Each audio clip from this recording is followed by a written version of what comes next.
على الطريق اللي نهايته بداية انطلاق، ابدا الخيال يعيش جوه والقديم يجدده، اللون ياخذ راحتي وارتاح من ضيق الخلق، محتاج لي سجة تعيد الراحة المستبعدة، ياخذني التفكير لابعد مرحلة وابعد نطاق، واعيش في غربة على الواقع ورحلة مجهدة، نهاية مر البال في ضيقه وهم ما يطاق، واميل للعزلة واشوف ان الظروف معقدة، اصعب من شعور الفراق الا شعور الاشتياق، هم من يطاول راعي الفرقة ونار موقدة، من يكثر التفكير في الدنيا ولهوات الفراق، يمكن يبين الحزن في عينه ويجفى مرقده، كافحت في الدنيا بعز وذقت شيء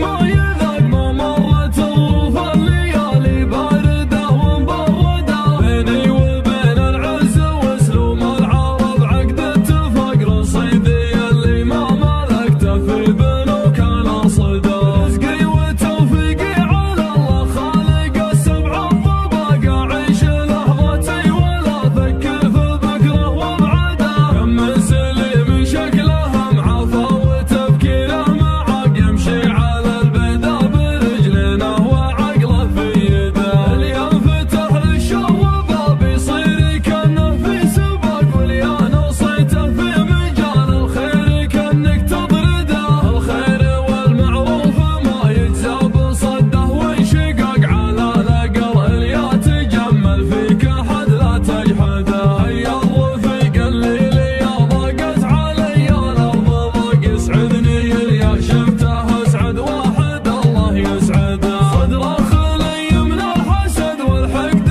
واسلوب النفاق، لا شفته بقض ضيقة الخاطر عساني مفقده، المدح مثل العود الازرق ما يمد ولا يساق، الا على قرم علومه بالفعول موكده، صد ابو جنبان صحيف وصد ابو كفان رقاق، علي الثماني ما يجنب لين يبلغ مقصده، اسمر معه للمرجله ما هو سريع الاحتراق، يوم الاسامي بعضها بالانقلاب مهدده، يكرم عن الهفات والزلات والهرجة دقاق، لها نراس تعب الاجيال قبله وابعده، يسعى لفعل الخير والمعروف والحق الحقاق، من يحتزم في المحزم المليان يبشر بسعده، يا علي بن عظاه فعولك تشرح صدور الضياق، صبي من المسعود يقف كل